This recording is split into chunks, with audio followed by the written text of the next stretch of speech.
If you got a pregnant dog, how do you know when that dog is a candidate for a C-section, and how do you know when to call your veterinarian? Okay, well, you don't. It's hard to always know. The big thing is, and the take-home message is, that most dogs will go into labor 63 days after 63 to 65 days after they're bred. It actually depends on when the sperm actually penetrates the egg, but for all practical purposes it's going to be 63 to 65 days. Okay, then let's say your dog, or you think your pet, is in labor and you don't know.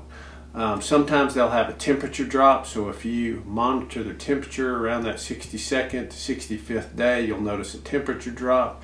And then sometimes, you know, they'll strain, they'll hold their tail up, they'll act uncomfortable, and they don't produce a pup. Okay, so let's say a puppy comes out, but then over the next couple hours, no puppies come. How do you know that, or how do you know when you need to go to the veterinarian?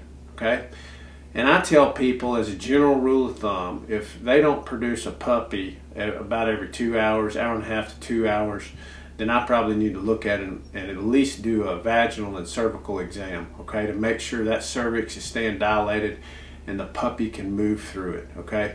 Sometimes those pets will respond to a medicine called oxytocin. Oxytocin, when you inject it, it will cause immediate contraction of the uterus, and if the cervix is open and everything seems okay, then you can give them a shot of oxytocin and they'll produce another puppy. So there's about a 2-hour window where they ought to produce puppies consistently, okay, and if they don't, you may need a veterinarian to examine your bitch or the dog that's in labor, okay. Now, a C-section typically is performed when the puppies stop coming out. And lots of times, either they'll be too big, depending on the breed, the head will be turned one way or the other, or sometimes dogs get tired, their uterus quits contracting because their calcium gets messed up, okay, and the muscle doesn't work right, and we have to do a C-section. A C-section is straightforward. We make an incision, we cut into the uterus, we pull all the puppies out, we suture the uterus back up if they want to keep her for breeding. If not, most time we'll spay her.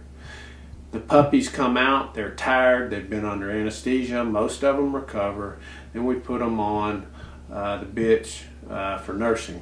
So it's a pretty straightforward and simple procedure. The most important thing that you need to know is, when do I seek veterinary attention, okay? And I would say, if you have a dog that's had one puppy and they don't have puppies within 2 hours, you need to go to the veterinarian.